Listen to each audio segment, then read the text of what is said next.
computer networks, cloud computing, cybersecurity. Welcome to Corvette Systems North. अस्सलामुअलैकुम। नेवटेक summer of code batch 2 में registration करने का तरीका। काफ़ी सारे स्टूडेंट्स कुछ गलतियां करते हैं जिनकी वजह से उनकी कोर्स में रजिस्ट्रेशन नहीं हो सकती।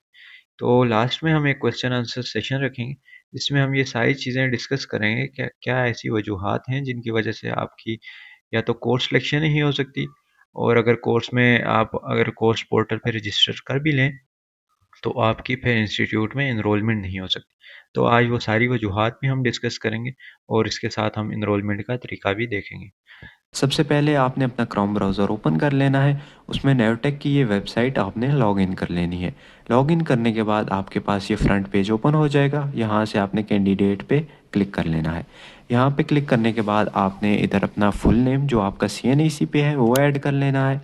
इसके बाद आपने CNAC 13 डिजिट्स अपने ऐड कर लेने हैं CNAC के। देन आपने यहाँ पे फिर ईमेल अपनी ऐड कर लेनी है जो भी आपकी करंट मेल है।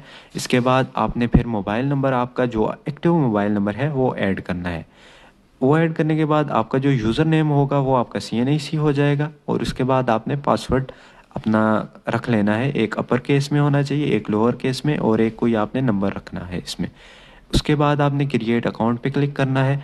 जो आपका मोबाइल नंबर होगा उस पर OTP आपका बन के चला जाएगा। वो OTP आपने यहाँ पे पेस्ट कर देना है। OTP पेस्ट करने के बाद आप दोबारा से मेन पेज की तरफ चले जाएंगे।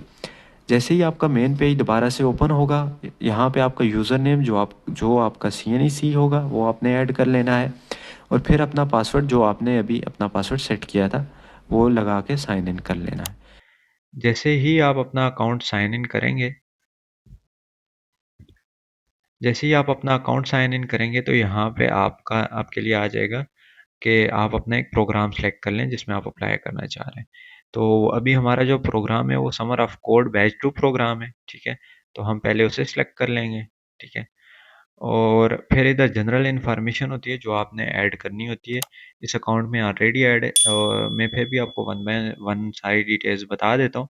सबसे पहले जो आपका फुल नेम है वो आपने ऑलरेडी जब आप कैंडिडेट दाखिला पे क्लिक करते हैं उधर ये आप ऐड कर लेते हैं और फादर नेम भी उधर ऐड कर लेते हैं। इसके अलावा यहाँ आपने अपना जो जेंडर ऐड करना होता है, डेट ऑफ बर्थ ऐड करनी होती है। इसके अलावा यहाँ आप CNAC को देखें तो ये एडिट नहीं हो सकता है, ठीक है। और यहाँ पे नंबर भी जो है वो एडिट नहीं हो सकता। अगर जिस टाइम आप अपना अकाउंट बना रहे होंगे, ठीक है, उस टाइम अगर आपने इन दोनों में से कोई भी चीज़ गलत डाल दी तो वो बाद में चेंज नहीं हो सकती।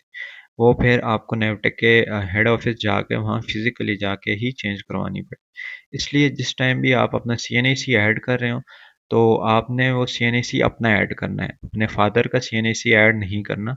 और CNAC में कोई एक वर्ड भी आप अगर चेंज करेंगे या वो गलती से आपने कोई एक वर्ड मिस्टेकनली ऐड हो गया, ठीक है, तो वो भी फिर आप नेवटेक के हेड ऑफिस जाके वहाँ से चेंज करवा सकते हैं, अदरवाइज ये चेंज नहीं होगा। इसके अलावा आपने नंबर का खास ख्याल रखना है जिस टाइम आप नंबर ऐड करते हैं। तो नंबर ऐड करने के फ़ौरन बाद आपने देखा कि OTP आता है, तो अगर आप नंबर गलत ऐड कर देंगे तो फिर वो आपके नंबर पे OTP नहीं आएगा, ठीक है। इसके अलावा फिर आपने यहाँ पे मेल ऐड कर लेनी है और मेल बहुत ज़रूरी है ऐड करनी। समटाइम्स स्टूडेंट यहाँ पे मेल ऐड नहीं करते। अगर आप अपनी मेल ऐड नहीं करेंगे, जब आप अपना पासवर्ड समटाइम्स भूल जाते हैं तो वो आपकी मेल पे ही OTP भेजते हैं या आपका पासवर्ड वापस भेजते हैं जहाँ से आप रिकवर कर सकते हैं अपना अकाउंट। और यहाँ पे आपने डिस्ट्रिक्ट ऑफ रेजिडेंस डाल देना है, ठीक है, जहाँ के आप रिहायशी हैं, और अपना डोमिसाइल भी डाल देना है, और इसके अलावा अपना पोस्टल एड्रेस इधर ऐड कर देना है। इसके अलावा अगर आप ज़कात के अहल हैं या हाफ़िज़ कुरान हैं या स्पोर्ट्स पर्सन हैं या यतीम हैं तो इनमें से भी आप ऑप्शन सेलेक्ट कर सकते हैं, ठीक है। और यहाँ से आपने फिर सेव रिकॉर्ड करना होगा। ये सारी डिटेल्स ऐड करने के बाद यहाँ पे अपनी एक प्रोफाइल पिक्चर अपलोड करनी होती है। और यहाँ पे आप अपलोड करने का क्राइटेरिया देख लें कि पिक्चर ये इन 3 फॉर्मेट्स में होनी चाहिए, JPG और JPEG और PNG, इन 3 फॉर्मेट्स में होनी चाहिए। और मैक्सिमम जो इधर 250 KB अलाउड है, यानी कि मैक्सिमम इतनी उसकी अ, अब जब आप अपनी पिक्चर ऐड करेंगे तो उसमें आप ये रिक्वायरमेंट देख सकते हैं। इसमें JPG और जेपीएजी, पीएनजी ये 3 आप ऐड कर सकते हैं, ठीक है। और इसमें जो मैक्सिमम आप है जो मेमोरी वो 250 केबी से कम रखेंगे, यानी कि इससे ज़्यादा अगर होगी तो ये अपलोड नहीं होगी। इसके अलावा यहाँ पे आपने CNEC ऐड कर लेना है। CNEC के लिए भी यही सेम रिक्वायरमेंट्स हैं। जैसे ही आप ये डिटेल्स ऐड कर लेंगे उसके बाद ये क्वालिफिकेशन डिटेल्स आ जाती हैं और ये सबसे बहुत ज़रूरी है, क्योंकि समर ऑफ कोड में जो आपकी क्वालिफिकेशन क्राइटेरिया वो कंप्लीट, यानी कि अगर आपकी बैचलर्स डिग्री कंप्लीट है तभी आप एलिजिबल हैं। तो इसमें फिर वही स्टूडेंट अप्लाई करें जिनकी बैचलर्स डिग्री कंप्लीट है। तो यहाँ पे बैचलर्स डिग्री आप जैसे ही ऐड करेंगे आगे स्पेशलाइजेशन आ जाती है कि आपने किस फील्ड में बैचलर्स किया है। तो इसमें काफ़ी सारी फील्ड्स आ गई हैं। जो भी आपकी रिक्वायर्ड फील्ड है आप वो सिलेक्ट कर लें, जैसे मेरी इंफॉर्मेशन टेक्नोलॉजी है। और फिर आपने अपने इदारे का नाम यानी कि यूनिवर्सिटी नेम ऐड करना है, कौन सी यूनिवर्सिटी से आपने ये डिग्री की है। जैसे मेरी वर्चुअल यूनिवर्सिटी से, तो मैं वर्चुअल यूनिवर्सिटी डाल देता हूँ।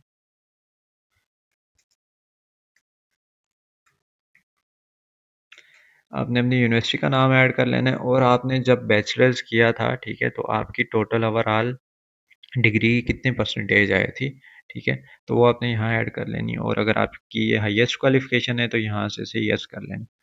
अगर इससे भी नेक्स्ट आपने अगर मास्टर्स किया है, ठीक है, या पीएचडी भी की है, तो फिर वो इसको आप यस ना करें, फिर आप अपनी हाईएस्ट क्वालिफिकेशन ऐड करके उसे यस करें। और यहाँ से अगर आपने कोई टेक्निकल कोर्स या स्किल सीखी है तो इसे फिर यस कर लें। और इसके अलावा आपने यहाँ पे डिग्री की पिक्चर भी साथ में अपलोड करनी होती है। यहाँ से ये सारी डिटेल ऐड करके तो आपने यहाँ से ऐड क्वालिफिकेशन पे क्लिक करना है, तो आपकी सारी डिटेल्स यहाँ से ऐड हो जाएंगी। इसके बाद फिर आपने यहाँ से एप्लीकेशन वाले ऑप्शन पे क्लिक कर लेना है। जैसे ही आप एप्लीकेशन वाले ऑप्शन पे आएंगे, यहाँ पे ऊपर टॉप पे ही आपको क्वालिफिकेशन क्राइटेरिया मिल जाएगा। तो जैसे ही आप इधर क्वालिफिकेशन क्राइटेरिया पे क्लिक करते हैं, आपके सामने क्वालिफिकेशन क्राइटेरिया ओपन हो जाता है कि इस कोर्स के लिए क्या-क्या बेसिकली रिक्वायरमेंट्स हैं। अगर आप ये रिक्वायरमेंट्स पूरी कर रहे होंगे तब आप इस कोर्स के लिए एलिजिबल होंगे। जैसे इधर पहला कोर्स लिखा हुआ है एडवांस वेब एप्लीकेशन डेवलपमेंट। इसके लिए क्या एजुकेशन चाहिए, मिनिमम बैचलर्स कंप्लीट होनी चाहिए और स्पेशलाइजेशन कॉमर्स में हो, कंप्यूटर साइंस में भी हो, इकोनॉमिक्स में, स्टैट्स में, इंफॉर्मेशन टेक्नोलॉजी में या मैथ्स में, तो आप एलिजिबल हैं। इसके अलावा और भी इधर रिक्वायरमेंट्स नीचे मेंशन है। इसी तरह आप किसी और कोर्स को भी लेके चलते हैं, जैसे हम किसी और कोर्स को ले लेते हैं, एआई को ले लेते हैं, तो एआई के लिए भी इन्होंने क्वालिफिकेशन क्राइटेरिया मेंशन किया हुआ है, ठीक है।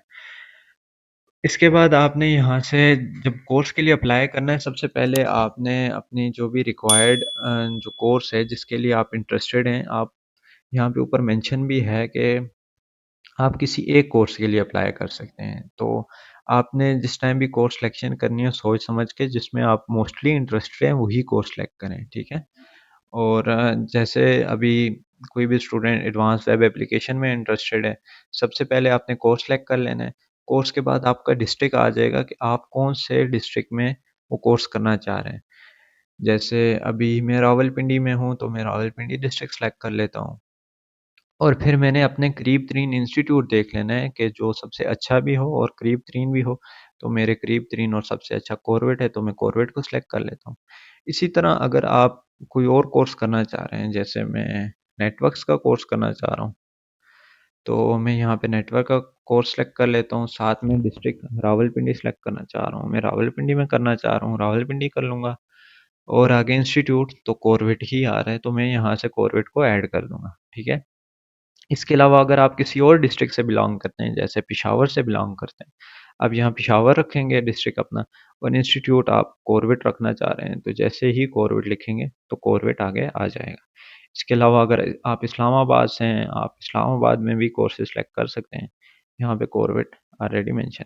इसके अलावा अगर आप आज़ाद कश्मीर में मुजफ्फराबाद से बिलोंग कर रहे हैं, मुजफ्फराबाद में भी ये कोर्सेज ऑफर हो रहे हैं, अब वहाँ से भी ये कोर्स कर सकते हैं, ठीक है। इसके अलावा अगर आप कोई और साइबर सिक्योरिटी का कोर्स करना चाह रहे हैं, डिजिटल फोरेंसिक का करना चाह रहे हैं, तो काफ़ी सारे इधर कोर्सेज के ऑप्शंस हैं, जिसमें भी आप इंटरेस्टेड हो आप कर सकते हैं, ठीक है। यहाँ पे कॉर्बेट आप सेलेक्ट कर लें। इसके अलावा काफ़ी सारे स्टूडेंट्स के क्वेश्चन होते हैं, ठीक है।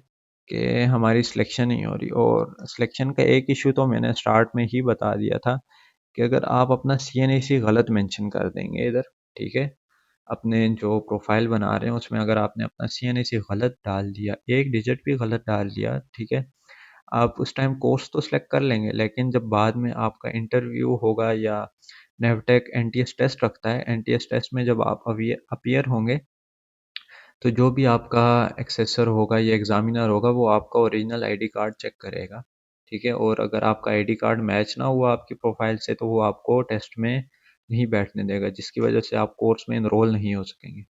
इन एनी केस अगर आप कोर्स में इनरोल हो जाते हैं तो नेवटेक का विजिट्स भी होता है क्लासेस में, और इंस्टीट्यूट खुद भी 1 बाय 1 हर स्टूडेंट का आईडी कार्ड चेक करते हैं, ठीक है। तो अगर उसमें भी इशू आ गया, आपका आईडी कार्ड मैच ना हुआ, तो फिर आपको वो कोर्स में इनरोल नहीं होने देंगे। और दूसरा मोबाइल नंबर का ये इशू होता है कि आप सम टाइम अपना पासवर्ड भूल जाते हैं, ठीक है।